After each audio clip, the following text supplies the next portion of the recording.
Olá, amigos telespectadores da TV Cultura Litoral. Começa agora uma nova edição do Opinião Litoral, que recebe hoje, com muito prazer, o colega, jornalista, educador, Pedro Cortella. Boa tarde, Pedro. Obrigado pela presença. Boa tarde, Chico. Sempre um prazer estar aqui com vocês. Muito bem. Pedro é nosso novo comentarista aqui do Opinião, ao lado de Roberto Mohamed, advogado, comentarista fixo do programa. Roberto, tudo bem? Boa tarde.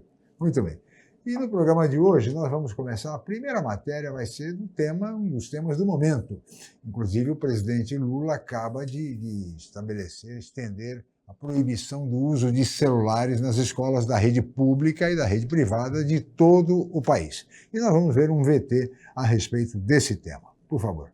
A sanção, sem vetos, ocorreu no Palácio do Planalto com a presença do presidente Lula, de ministros e parlamentares, além da primeira-dama, Janja da Silva. Essa sanção aqui que eu vou fazer significa o reconhecimento do trabalho de todas as pessoas sérias que cuidam da educação, de todas as pessoas que querem cuidar das crianças e dos adolescentes desse país. Está proibido o uso de celulares durante as aulas, recreios, intervalos e atividades extracurriculares. A lei vale para a educação infantil e os ensinos fundamental e médio das escolas públicas e particulares de todo o país. O uso será permitido apenas para fins pedagógicos ou didáticos, conforme orientação do professor. Inclusão e acessibilidade de estudantes, atendimento a condições de saúde e garantia de direitos fundamentais. Detalhes operacionais, como local de armazenamento dos aparelhos eletrônicos, em mochilas ou áreas específicas, vão depender da estrutura e capacidade de fiscalização de cada escola. A lei estabelece também que as instituições de ensino deverão informar às crianças e aos adolescentes os riscos do uso excessivo de celulares e desenvolver estratégias para identificar e acolher alunos e funcionários com problemas psicológicos causados pelo abuso da tecnologia. Um estudo feito por uma empresa de pesquisa e inteligência de dados mostra que 86% dos brasileiros são a favor de algum tipo de restrição ao uso de celular dentro das escolas. Apenas 14% são contra. Muito bem, senhores. Aí está o VT, a proibição agora, que antes ela só no estado de São Paulo, agora se estendeu para todo o país e conta, como se viu, com o apoio da população, Pedro. A proibição ela é consenso de que faz mal, né? O uso do celular até durante a nossa formação, como crianças, como adolescentes, ele faz mal. Isso já tem bastante literatura científica disponível. Tem o livro que está encabeçando essa discussão no mundo inteiro, inclusive na proibição não só dos celulares, mas das redes sociais na Austrália até os 16 anos, o que eu acho que é também uma medida correta por parte do governo australiano. O livro é o do Geração Ansiosa, do Jonathan Haidt. E eu vou além, né? A gente não pode deixar essa medida ficar sob responsabilidade do professor, né? Isso vai ser uma obrigação que vai cair em cima do professor só. Não pode. Se a população aprova, se 86% da população aprova, vai de cada pai, vai de cada mãe também de promover essa educação para com os filhos, mas não só isso. As medidas que foram citadas na reportagem são importantes, assim, da gente criar um tipo de educação, matérias, momentos na sala de aula em que esse tema do excesso de atividade no celular, do excesso de atividade na internet online, seja tratado, seja discutido. Eu fico pensando, Chico, graças a Deus, quando eu tinha 12, 13 anos de idade, não existia as redes sociais, não existia celular, porque eu fico imaginando, imagina eu no momento em que eu estava formando minha identidade, ali você, no momento ali que você não sabe, está descobrindo o mundo ali, você não sabe para que caminho você vai. Imagina você ser capaz de ver que todos os seus amigos estão no lugar se divertindo e você não está.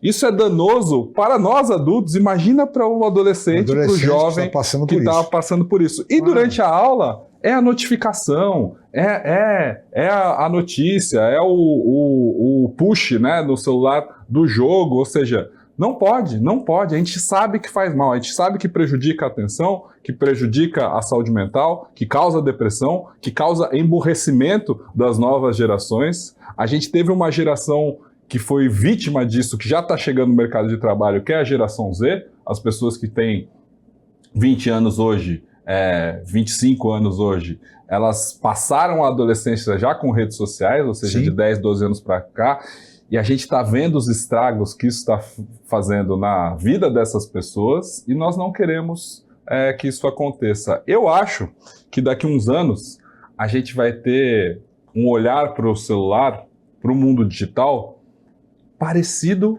da forma que a gente olha hoje para o cigarro. Tomara.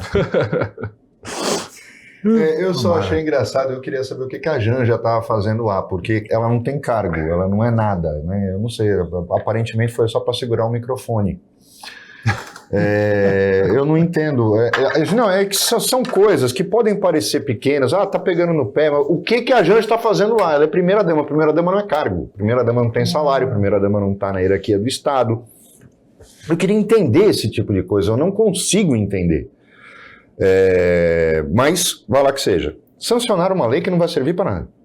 Porque colocaram dentro dela, o legislador brasileiro, ele é muito bom para fazer trambique, emenda pix, para ser corrupto, ser safado, mas na hora de legislar a qualidade é péssima. Colocaram uma exceção. No artigo das exceções, fala que é uma exceção à proibição à garantia de direitos fundamentais, que são aqueles do artigo 5º da Constituição, ou seja, abriu exceção para tudo. Eu aposto com vocês, esses 14% que são contra, vão entrar na justiça alegando garantia fundamental, vai ter juiz que vai dar, vai ter desembargador que vai dar, vai ter ministro de Tribunal Superior que vai dar. Então, sancionar uma lei que cria uma exceção que a torna inócua nela mesma, porque os caras não sabem escrever. É esse o grande problema. Esta é a questão. Você falou da questão do cigarro. Eu sei, todo mundo fala, você defende porque você é fumante. Não. Quando o Serra, que foi a primeira lei brasileira contra o fumo, foi de São Paulo. Sim. O Serra, que sempre foi um cara, é um intelectual também. O Serra era um cara que recebia gente do exterior como governador de estado, ele não precisava de intérprete. Ele falava com todos eles, ele falava inglês, ele falava alemão, ele falava francês. O Serra era um cara que tinha uma capacidade imensa, ele mesmo corrigia os projetos que mandavam para a Assembleia, e não era advogado, a formação dele nunca foi direito. E o Serra mandou um projeto para a Assembleia dizendo que era proibido fumar em lugares fechados. Ponto. Acabou. Eu não preciso definir. Quem define lugar fechado é o dicionário. Aí um imbecil na Assembleia Legislativa, né, um dos 50 imbecis da Assembleia Legislativa, quis definir no parágrafo único o que era lugar fechado. Ele achou muito vago. É porque ele é burro, né? Ele não sabe o que é lugar fechado. Ele falou, então vamos definir o lugar fechado. E aí veio a palhaçada do que ele colocou, de toldo, de uma parede lateral, de um plástico, e aí você tá chovendo, quem fuma tem o direito, o dia que proibir, tudo bem, a gente pode fumar. Agora, o cara fala, não, só tem que ficar na chuva, porque debaixo da marquise não pode fumar, mas é proibido fumar em lugar fechado. E a lei federal copiou a paulista, com o adendo do semi-analfabeto que era deputado estadual em São Paulo. A original era do Maluf, não é? Não, a original era do Serra. Do Serra? Quer dizer, o problema no Brasil é esse. Como a gente vota em corrupto, canalha e semi-analfabeto, saem essas coisas que, a partir do momento que eu falo exceção para fins didáticos, as escolas particulares usam o celular para passar programa de aula, uma série de coisas. Sim. Para a questão de saúde, o aluno que precisa ter controle, por exemplo, de glicose ou alguma coisa que está no celular, em contato com a mãe, tudo isso é... Agora, para fim de garantir direitos individuais, direitos fundamentais, eu não entendi. E o principal, como é que vai operacionalizar esta lei? Essa é a questão. O professor na periferia não consegue sequer... Imaginem a escola pública no Capão Redondo. Escola estadual. O professor lá tem medo de apanhar. Sim. Apanhar dos alunos. Taboão da Serra, Só vão dizer que eu sou preconceituoso, mas não vou. Lá no rabo de diadema. Aí o professor chama a atenção do aluno, apanha. Imagina o professor numa escola dessa de periferia, no ensino médio, noturno, falando para o aluno que é olheiro do traficante que está ao lado ali, que vai para a escola armado, para dizer para ele, largue o seu celular. Esse é o problema de um país continental. A gente já falou sobre isso em outros programas, da questão de que o modelo de educação da Finlândia é bonito, mas a Finlândia é do tamanho de um bairro de São Paulo. Né? Ou seja, toda proibição, ou seja, é uma medida federal, é uma medida que vai atuar em diferentes realidades, em várias escolas, dentro de inúmeras variáveis, mas assim, a legislação de proibir, a ideia de proibir é um movimento que leva um tempo. O Jonathan Haidt, no livro, ele coloca como alternativa de que um jovem, um adolescente, ele não precisa de um smartphone, ele não precisa ter um celular que dá a ele o acesso ao mundo inteiro de informação, as notificações de 500 mil aplicativos, as redes sociais. O jovem que precisa comunicação com a mãe, ela pode ter um Nokia tijolão, pode ter um dumb phone, né? Eu vou dar para minha filha um celular, sim, minha filha tem 5 anos, quando ela tiver 10, 12, ela vai ganhar um dumb phone, um celular burro, porque eu quero ser capaz de falar com ela por questões de segurança, mas eu não quero que nele ela perca parte da vida, né? Porque é isso que está acontecendo com as nossas crianças, os nossos adolescentes. A gente está entregando, hoje o que a gente faz... eu brinco. Hoje eu tive acesso na escola a cigarro. Na época que eu era adolescente, o pessoal começava a fumar com 12, 13 anos na porta da escola. Saía, já acendia o cigarro. Mas eu não recebi o cigarro da mão dos meus pais. Não foram eles que me deram ali, ó, tó. Não foi um presente. Ou seja, vamos colocar, praticamente falando, tem benefício? Pode ter, mas vicia altamente e faz mal. E faz mal. Então dá pra gente fazer essa comparação. O Pedro, nós vamos continuar esse tema, mas no próximo bloco, Roberto. Vamos para um rápido intervalo, voltaremos em seguida com a opinião.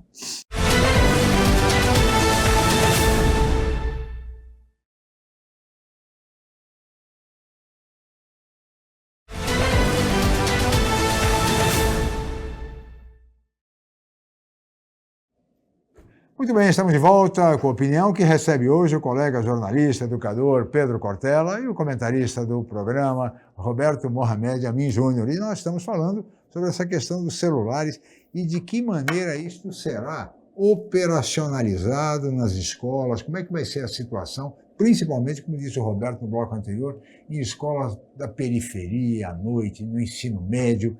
Como é que o professor, o secretário de escola, ou mesmo o diretor, vai tomar o celular realmente de um jovem adolescente numa situação como essa, que é agressivo. No intervalo aqui, Chico, até você falava de que antigamente não tinha celular e a gente conseguia falar com os filhos e tal. Mas vou lembrar aqui, falar da minha experiência pessoal. Eu estudava no Santista, com bolsa de estudo, porque meu pai era funcionário da Codesp. Sim.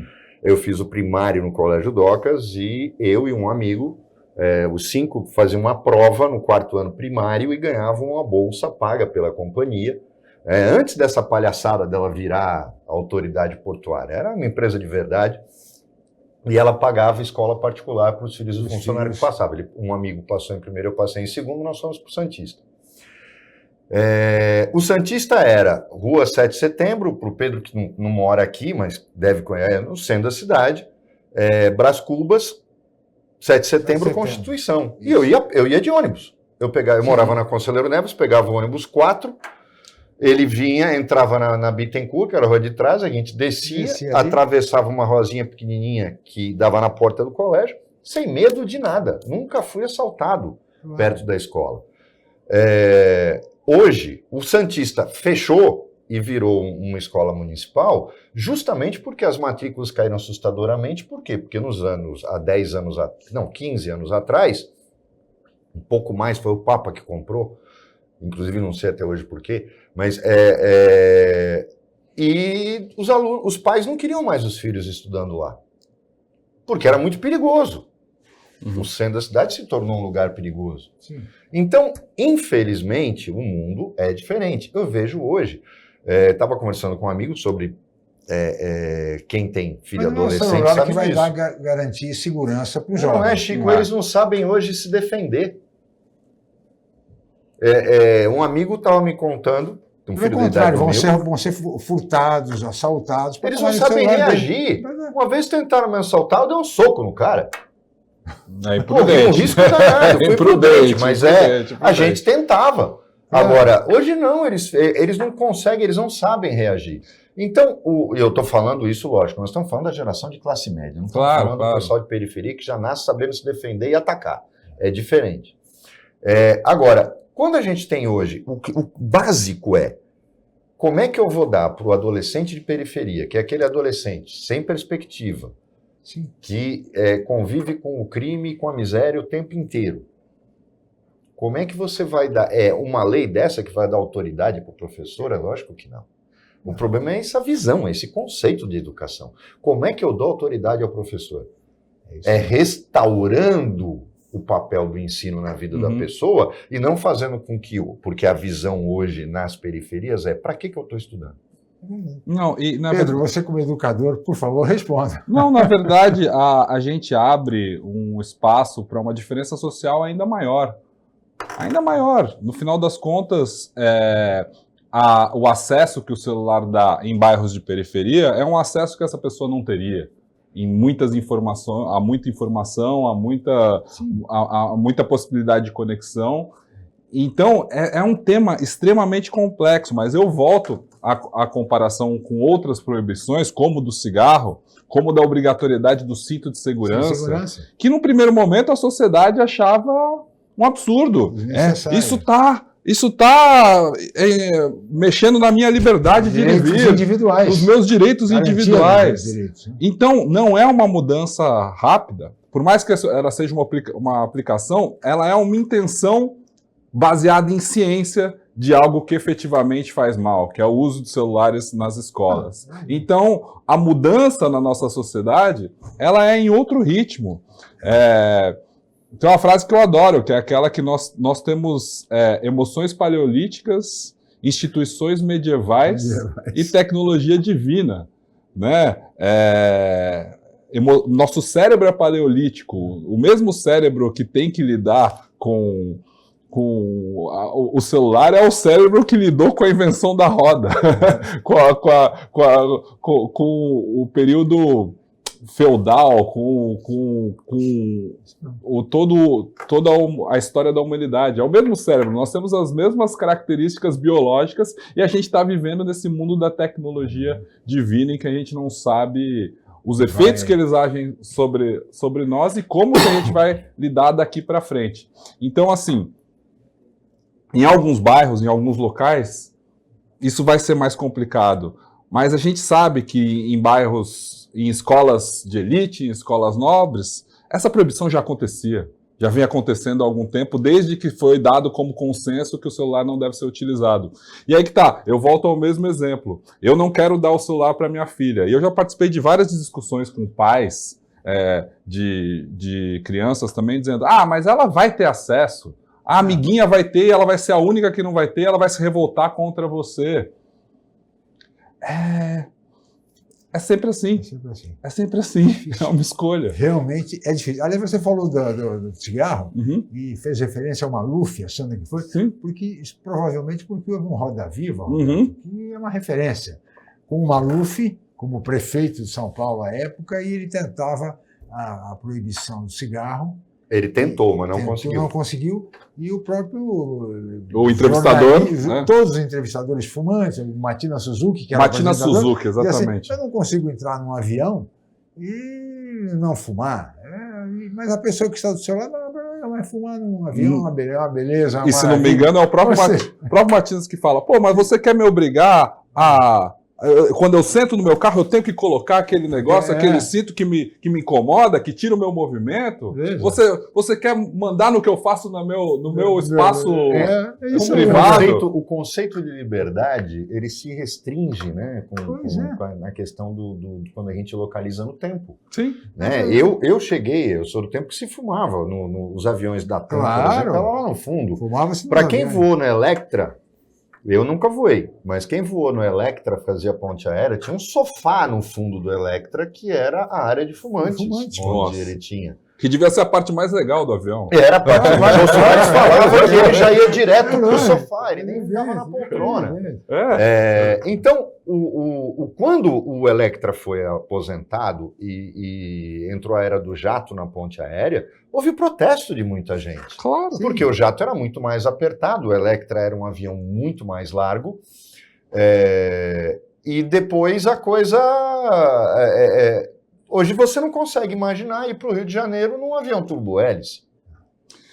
Quando eu comecei a ir para balada, para festa em São Paulo, era comum eu voltar, eu não fumava, mas você voltava com aquela roupa toda, né? Você tinha que deixar ela já nicotina pura. Mesmo o fumante fala, pô, como é que deixavam fumar em lugar fechado? Como que deixavam? Mas a gente cometeu aqui, porque pode parecer às vezes para o telespectador que a gente está cometendo a impropriedade de achar que o problema é a escola da periferia. Eu vou colocar a coisa também num outro patamar de discussão. Você tem escola de periferia, ou escola pública. Sim. Você tem a escola particular normal, que é aquela escola particular média, e você tem a escola premium, a escola de elite. Né? Na escola de elite, quando você pega grupos de WhatsApp de pais, você tem vontade de rir, porque você vê a que ponto de ridículo a sociedade chegou. Mãe reclamando que o professor dá muita lição, prejudica o cérebro do filho dela. Fumar maconha não, mas... e cheirar poeira. Agora, eu acho que na verdade ela faz mal para o cérebro do filho dela, mas ela põe a culpa no professor. É esse tipo de coisa, esse grau de discussão. Então, quando você vê numa escola dessas, ô Pedro, você imagina o professor que, se ele dá bronca no aluno, o pai e a mãe vêm dar bronca nele, que ele não pode falar assim com o filhinho deles, que é um marginalzinho de elite. Então, a gente não pode... O problema, essa lei vai ter problemas de aplicação, concordo com você, tem que fazer, é uma questão de conceito, mas a aplicação dela vai doer muito e vai demorar um bom tempo para que a gente olhe para isso como uma coisa que, mas podia mesmo usar celular na escola antigamente? Mas a gente tem essa história, fumar no avião? Antigamente. Podia fumar no avião? Exatamente. Ô, Roberto, aí a gente entra em outra discussão que ela tem a ver com a sociedade brasileira, com a nosso ódio entre classes. Mas a gente, em São Paulo, a gente tem exemplo de que o cara não escolhe a escola de elite por causa do ensino, da qualidade de ensino do filho. Ele escolhe a escola de elite por causa do networking que o filho vai ter. A partir... E se sacrifica. E se sacrifica por isso. Não tem isso. dinheiro para colocar o filho Mas numa não é em dessa. relação ao tipo de conhecimento que o filho vai estar exposto. É o fato do filho crescer com uma rede de conexões que vai estar dentro de uma elite que controla os meios de produção e controla, né, muito provavelmente o futuro daquela criança, porque ela vai sempre ter ali alguém que estudou com ela, que vai ser dono de uma empresa, que vai ser herdeiro de imagem, tal coisa. A imagem do passado, por exemplo, da Universidade Mackenzie. Exato. Tá certo? Que era uma universidade. Que foi onde eu me formei. Os cursos de engenharia, especialmente do Mackenzie, muito famosos, né? Caros na época, mas era essa imagem. Então, o ensino dessa escola para esse pai é irrelevante. É menos relevante do que o networking. Ou seja, é o fato de inserir o seu futuro dentro de um meio privilegiado que vai fazer de tudo para se manter privilegiado. É o jeito. Pois é, esse é um aspecto muito interessante da chamada escola premium, né? Mas acho que o problema maior será na rede pública, sobretudo estadual e também na rede municipal. Mas acho que a questão maior se dará, como foi dito aqui, no ensino médio. Quando os jovens já estão naquela faixa de 15, 16, 17 quando anos. é a hora que ele É a acha hora. que sabe mais que o pai, que a mãe, que todo mundo é burro, que só ele sabe fazer as coisas. E é o que vai acontecer. Por exemplo, você pega bairros aí de condomínios e tal, você vê moleque de 16 anos dirigindo o carro do pai, faz um strike na rua, vem a polícia e todo mundo começa, porque tem que fazer isso, tem que fazer aquilo, tem que fazer lombada. Eu falei, não tem que fazer nada. Tem que pegar esse pai, dar uns 3 bufetes na cara dele e falar, acorda pra vida, meu irmão. Mas vamos falar uma coisa que também, pensar na nossa realidade, na nossa memória do que era a escola do nosso tempo, que, querendo ou não, ainda mantém certas coisas que tem que permanecer para esse tempo de agora. A gente está falando de proibição de celulares nas escolas. Ou seja, é 4, é 5, é 6 horas do dia de um adolescente, de uma criança. Será que é tão difícil assim entrar nesse acordo social de que, gente, esse aqui é o momento de não usar, vamos deixar aqui na porta, vamos trancar aqui nesse armário. Ou seja, será que é tão difícil da gente ter um acordo social para preservar esse momento?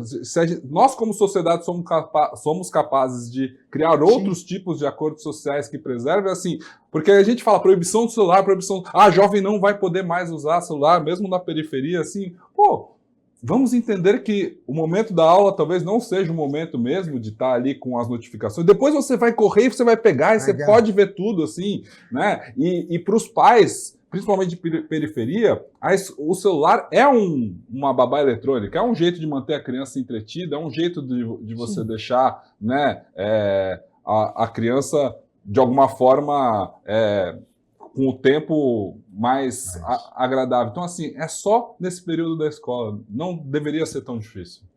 Muito bem, Pedro. Roberto, vamos para mais um rápido intervalo. Voltaremos em seguida com a opinião.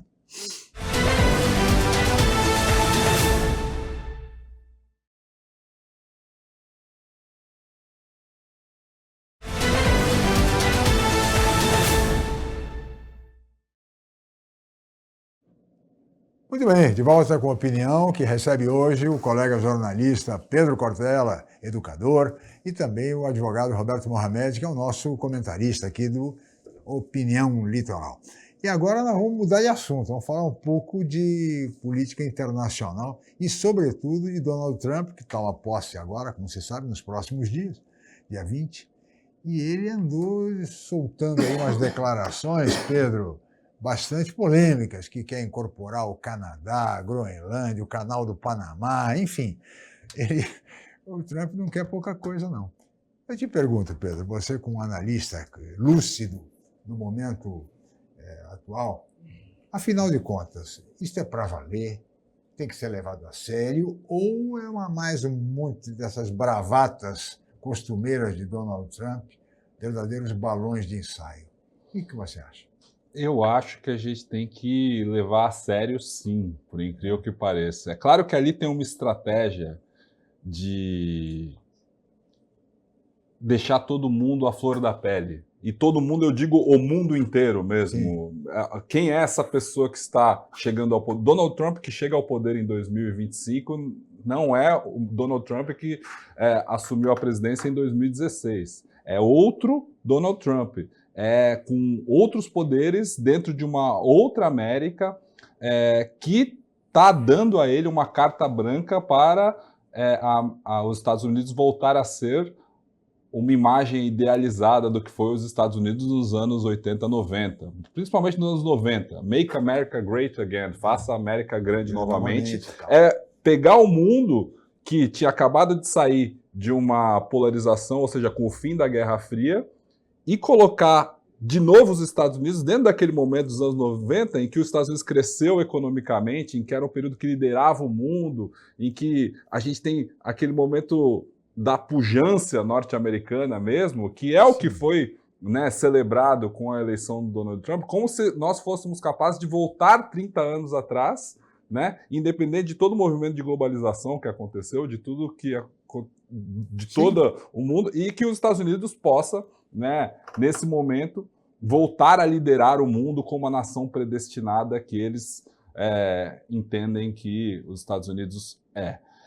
Cada uma dessas declarações é feita com um objetivo, com um endereço, né? Então, é um sinal, olha só, Panamá, né? A gente vai fazer um revisionismo histórico aqui, que você está taxando demais as nossas né, passagens ali pelo canal. Esse canal foi construído pelos americanos, Sim. então joga um peso patriótico na questão. Ó, foi nós que fizemos isso aí para vocês, isso aí é nosso, brother. Dá aqui de volta, né? Você não pode, eu não posso pegar algo que historicamente eu construí, e aí ele joga com todo o imaginário norte-americano, de tipo, nós somos a nação que traz o progresso, que traz o bem para o mundo, e eles estão se voltando contra nós, graças a forças ocultas, ou seja, Donald Trump só está no poder porque ele joga muito bem com a questão do medo, com a questão que, na herança que a gente tem de 11 de setembro, é muito utilizada para reforçar uma polarização que ficou ausente em todos os anos anteriores pela falta, né, do outro lado do muro, né, do fantasma do comunismo, fantasma do socialismo. Com a Groenlândia também, ou seja, existe um modus operandi do Trump que é de primeiro falar para ver o que vai dar. Sim. Então, assim, eu jogo aqui essa declaração, vamos ver como as coisas se desenrolam. Uhum. Essas declarações já estão surtindo efeito. Essa é a grande questão. O Trump, é muito provável que ele resolva, assim, o conflito da Ucrânia, é muito provável que ele resolva, assim, o conflito em Israel, e aí ele vai ter um poder, resolva, digo, com a influência, com as bravatas, com a forma, né, de liderar a nação mais poderosa do mundo até então. É muito interessante, geopoliticamente, a gente observar se a gente não vivesse nesse mundo, se eu pudesse observar tudo de fora e assistir como um filme. Mas é preocupante porque é um jeito diferente. Não é o jeito que a gente achava que a história estava caminhando. O presidente do México até sugeriu, né? Não chamar de América Mexicana, de repente. Né? Mas engraçado, o México ele não quer, né? Porque dá trabalho. O que tinha de bom no México eles já tomaram no século XIX, no início do século XX. Então eles não querem mais saber, eles não querem mais, deixa lá. Mexe. Porque o resto é deserto. Porque o México é um grande deserto. Uhum. A localização os Estados Unidos, na verdade, tomaram tudo aquilo que lhes interessava. As terras férteis eles tomaram. E para o norte, o que tem ali do Canadá é só gelo. Que eu acho que deve ser o país, dizem, né, que é o país mais entediante do mundo. Né? E complicado, porque tem 2 línguas oficiais. O canadense é um cara muito difícil de entender. Né? Agora, isso é bravateiro. A Dinamarca é dona da Groenlândia e os Estados Unidos já reagiu, hein? Já reagiu. Mas o problema todo é o seguinte, o que ele quer, na verdade... ele fala tudo isso para, na verdade, as empresas americanas terem o direito de extração mineral lá. E que, no fundo, a Europa hoje está muito voltada para si mesma e as empresas europeias é que estão achando que aquilo é deles e eles vão tomar conta. Mineradoras holandesas, alemãs, inglesas, tal, não querem os americanos lá enchendo o saco. Na questão do Canal do Panamá, é bem isso que o Pedro falou. Ele evoca o patriotismo americano, mas ele é mentiroso. Ele parece o prefeito de São Vicente recebendo na entrega de casa popular para Santos, esquecendo que as de São Vicente tinham sido entregues 2 anos antes. Aí ele pega e chora no ombro do governador, dizendo que São Vicente não estava recebendo apartamento nenhum. Não, mas esqueceu. O teu veio há 2 anos, ficou pronto primeiro, o Santos veio agora. É a mesma tática. Esqueceram de dizer que foram 100 anos, se não me engano, a concessão, eram os Estados Unidos que cobravam do mundo inteiro, uma empresa americana, a passagem do Canal do Panamá. Uhum. A concessão venceu, eles foram embora. Claro. Foi isso que aconteceu. Inclusive foram eles que incentivaram a revolta daquela parte da Colômbia a se tornar independente. Mas o principal disso é o seguinte, ele é bravateiro. Tudo que ele está falando ele não vai fazer. Por uma questão muito simples. Se ele expulsar os imigrantes ilegais, ele destrói vários setores da economia americana que se baseiam na contratação de uma mão de obra não sindicalizada, que é a do imigrante ilegal, que custa muito mais barato. O que ele vai fazer? Gerar inflação. Se ele taxar produto brasileiro, indiano, chinês, que ele vai fazer? Não há uma empresa americana hoje de ponta que não importe algum componente chinês, como não existe no mundo, né? O cara fala, não, o carro é alemão, o carro é uma Mercedes, tá cheio de produto chinês dentro, tá cheio de componente chinês dentro dele. Então não vem com esse papo hoje, porque não existe nada no mundo que não tenha alguma coisa made in China. A Volvo é chinesa. A Volvo é chinesa, essa é pior ainda. Então, vamos colocar bem claro, se ele taxar os produtos chineses, taxar os produtos agrícolas brasileiros, taxar os produtos indianos, inflação nos Estados Unidos. Então, tudo que ele fizer, se ele fechar a fronteira com o México, cessa também esse fornecimento de mão de obra no sul dos Estados Unidos. Mas aí que tá, Roberto. O Trump entendeu uma coisa da comunicação moderna, do mundo que a gente vive, que é essa era da pós-verdade, que o eleitor norte-americano, ele não quer alguém que faça, ele quer alguém que fala que faça, fala que vai fazer. É menos importante na guerra ideológica que a gente vive, no mundo controlado por pessoas, como a gente estava falando no bloco anterior, que se informam por uma tela de celular e que tem suas realidades moldadas dentro de uma bolha que é extremamente individualizada, graças aos algoritmos das redes sociais. Importa mais um presidente que fale que vai expulsar os imigrantes do que propriamente faça. Ou seja, porque a gente vê efetivamente isso, né? Os dados, a comunicação oficial, por exemplo, do governo brasileiro, ela não chega no ouvido de quem não quer que chegue. Ou seja, a gente vive um mundo, e que agora o Donald Trump tem ao lado dele Elon Musk e Mark Zuckerberg, que declararam efetivamente algo que a gente suspeitava, mas a gente não tinha certeza de que seria assim por causa das políticas adotadas pela Meta ao longo dos anos. Mas os norte-americanos estão entendendo de que as redes sociais e os acessórios digitais, ou seja, os celulares, são uma arma de guerra muito mais poderosa do que a bomba atômica. Mas muito mais. E o mais engraçado é que a gente está usando regras que, na verdade, o nada se cria, tudo se copia, mas na verdade é o seguinte, você vê só como é.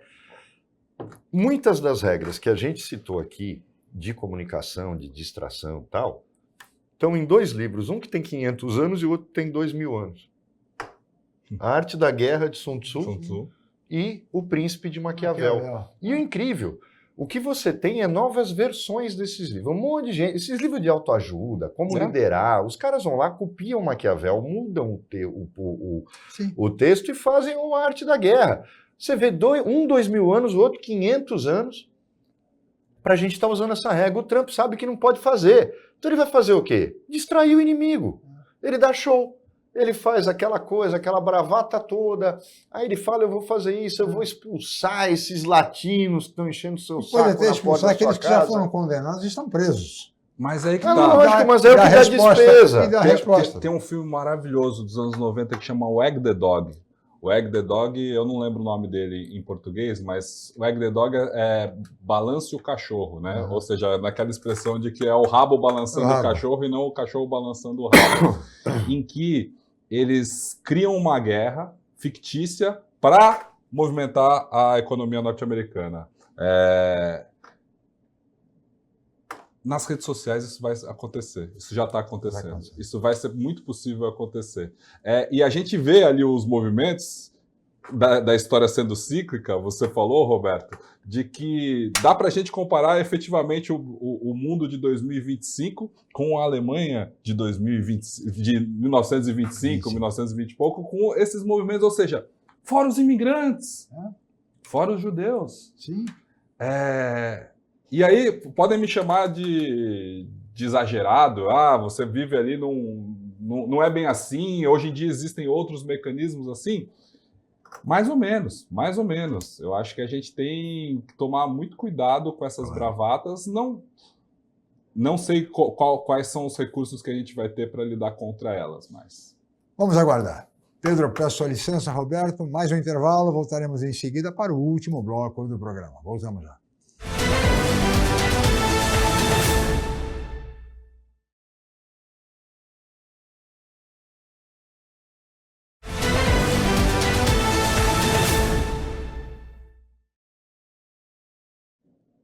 Muito bem, estamos de volta com a opinião e agora vamos para o último bloco do programa que recebe hoje o colega jornalista, educador Pedro Cortella e o advogado, comentarista do programa Roberto Mohamed Amin Júnior. E na esteira dessa discussão sobre política internacional, né, um dos principais motes da campanha do atual presidente, que vai tomar posse, Donald Trump, era exatamente a expulsão, a deportação dos imigrantes. O que, como o Roberto disse, esclareceu, isso vai prejudicar seriamente a economia americana, porque a mão de obra mais barata, menos qualificada, é evidentemente constituída pelos imigrantes ilegais. Mas, no entanto, há um grande número, cerca de, me parece que 250 mil presos imigrantes e que já foram até condenados, enfim, e que podem, isso sim, ser deportados. Você acredita que ele faça alguma coisa nessa linha? Olha, eu vou deportar esses que já estão presos e condenados, barateia a economia, ajuda a economia americana e, ao mesmo tempo, cumpro a promessa de campanha. Você acha que pode ser por aí, Pedro? Eu acho que pode ser por aí. Eu acho que o Donald Trump é um homem de mídia. Então, ele está muito atento à forma que o discurso dele vai ser interpretada e vai ser ouvida muito mais do que as ações. Então, se ele fizer esse movimento de deportação dos condenados, das pessoas que são ligadas a crimes, pode ser efetivamente só uma resposta àquilo que ele disse. Uma resposta àquilo que ele disse só para dizer, olha só, isso aconteceu, eu fiz. Só que eu acho que vai além do que eu estou falando, é o fato dele se preocupar mais com o discurso. Donald Trump pode criar um cenário dentro do eleitor dele em que ele cumpra as metas, as promessas, ou então em que ele simplesmente diga que tentou cumprir as promessas, mas ele foi impedido por outro movimento contrário, globalista, woke, o que seja. Ou seja, ele está muito alinhado em deixar clara para o eleitor dele, que hoje já está provado, é a maioria dos norte-americanos ali, na forma como aquela eleição bizarra que eles fazem lá foi feita, provou que a maioria dos norte-americanos estão apoiando Donald Trump. Ele é muito bom em criar esse inimigo comum de que, não, o presidente Donald Trump está tentando fazer o melhor para nós. Se ele não conseguir, não é culpa dele. Então, esse é o discurso. E é isso que os democratas, ou seja, o outro lado do aisle, do corredor norte-americano ali, ao lado da esquerda norte-americana, se é que ela existe, não conseguem entender. E não é só nos Estados Unidos, tá? No mundo inteiro.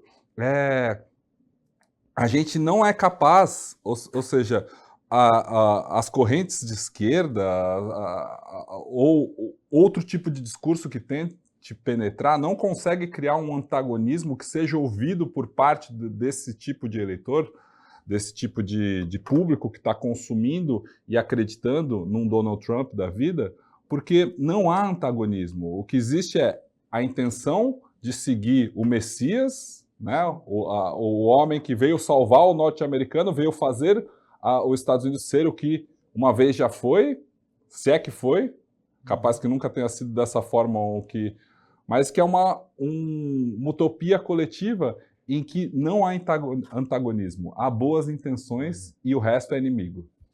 Muito bem. Olha, Roberto, a entrevista com o André Roncaglia, que fizemos recentemente, o diretor do FMI, executivo do Brasil no FMI, ele colocou claramente que o americano hoje está esperançoso em relação, e não preocupado. Está de fato esperançoso, acreditando. É aquela história. Por que no Brasil, esse negócio da polarização é muito claro. A gente sempre teve uma direita desse tipo, já acabamos de falar aqui, Casagrande Senzala, Gilberto Freire descreve essa direita. Essa direita existe desde o século XIX. O grande problema é que eles perderam a timidez. O cara que era de direita, que acha que pobre não pode andar de avião, tem que andar de ônibus, e aí ficava reclamando aqui no canto para os outros, falar, porra, o aeroporto de Congonhas está parecendo uma rodoviária. Falava num tom de indignação. Sim. Aí ele pôde começar a colocar isso numa rede social, afinal de contas, um cara igual a ele chegou a presidente da República. Então, eles perderam a timidez. Então, essa direita sempre existiu? Sempre. Ela é maioria? Não. mas ela é ativa. O americano médio, ele é. O americano branco médio, ele é contra latino, ele não gosta de negro, ele não gosta de democracia em excesso, ele não suporta chinês, não gosta nem de judeu, que é justamente quem domina a economia americana.